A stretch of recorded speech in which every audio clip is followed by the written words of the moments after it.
जागते रहो। हम बात कर रहे थे 2 दिन से धर्म क्या है, और मैंने तुम्हें बताया था तुम और तुम्हारे धर्म गुरु धर्म बचा रहे हैं और इंसानों की बलि दे रहे हैं, और मैं इंसान बचाना चाह रहा हूं। धर्मों की बलि चढ़ती है, चढ़ जाए, सारे धर्मों की चढ़ जाए, सारे धर्म शास्त्रों की चढ़ जाए, सारे धर्म गुरुओं की चढ़ जाए, मनुष्य बचना चाहिए। लेकिन तुम मनुष्य कहां बचा रहे हो? तुम तो मनुष्य की बलि दे रहे हो। मनुष्य को सही अर्थों में मनुष्य ही नहीं बनने दे रहे हो। रोबोट बना दिया है, कठपुतली बना दिया है। सारे हिंदू धर्म गुरु अपने हिंदू जितने भी लोग हैं उनको धर्म के लिए मरने बिटने पर राजी कर लेते हैं। सारे मुसलमान धर्म गुरु मुसलमानों को राजी कर लेते हैं धर्म के लिए मरने बिटने को। स्वयं का किसी को कुछ नहीं पता। मैंने तुम्हें एक बार पहले भी समझाया था।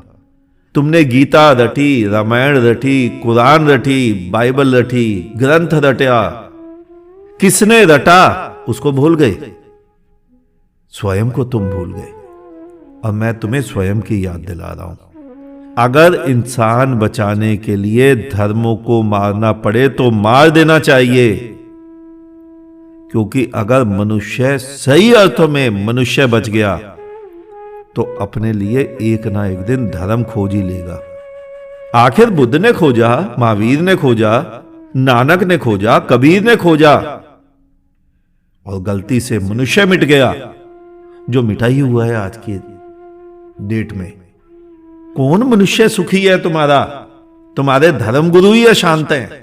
सभी के धर्म गुरु दौड़ में लगे हैं। किसी को बैकुंठ जाना है, किसी को स्वर्ग, किसी को गोलोक, किसी को जन्नत, किसी को गॉड के घर, किसी को हुक्म के घर, किसी को राम के घर। उन्हें पता ही नहीं कि यहां सुख है, सबको कहीं और जाना है। जब वही सुखी नहीं, वही दौड़ में है, वही अशांत है, तो तुम्हें कहां से सुखी करेंगे? एक पीढ़ी पूरी पूरी मूर्ता अपने जाने वाली पीढ़ी से ले लेती है और उसे बड़ा चढ़ाकर अपनी आने वाली पीढ़ी के हाथ में वो मूर्ता थमा देती है।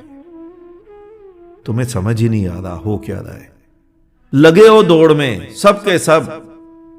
ईश्वर नहीं है ये नहीं मैं कह रहा हूं, लेकिन जिस प्रकार का ईश्वर तुम्हें दिखाया जा रहा है वो ईश्वर कहीं भी नहीं है, किसी ग्रह में नहीं है। आज मेरी बातें तुम्हें नहीं समझ आएंगी, लेकिन 1000 वर्ष, 2000 वर्ष जब मनुष्य मंगल पार कर जाएगा, अपने सौर मंडल से पार निकल जाएगा, तब वो वैज्ञानिक, वो साइंटिस्ट आकर घोषणा करेंगे दूर दूर तक कहीं कुछ नहीं है। फिर तुम मेरी बात मान लेना। अभी लगे रहो मूर्ताओं में, अपना जीवन व्यर्थ करते रहो। वैसा ईश्वर नहीं है जैसा तुम चाहते हो, जैसा तुमने चित्रों में देखा है। ईश्वर, परमात्मा, खुदा एक सूक्त का नाम है, एक सत्ता का नाम है, एक आनंद वाली स्थिति का नाम है, एक जीवन का नाम है, जिस जीवन को तुम जन्म से ढोए फिर रहे हो।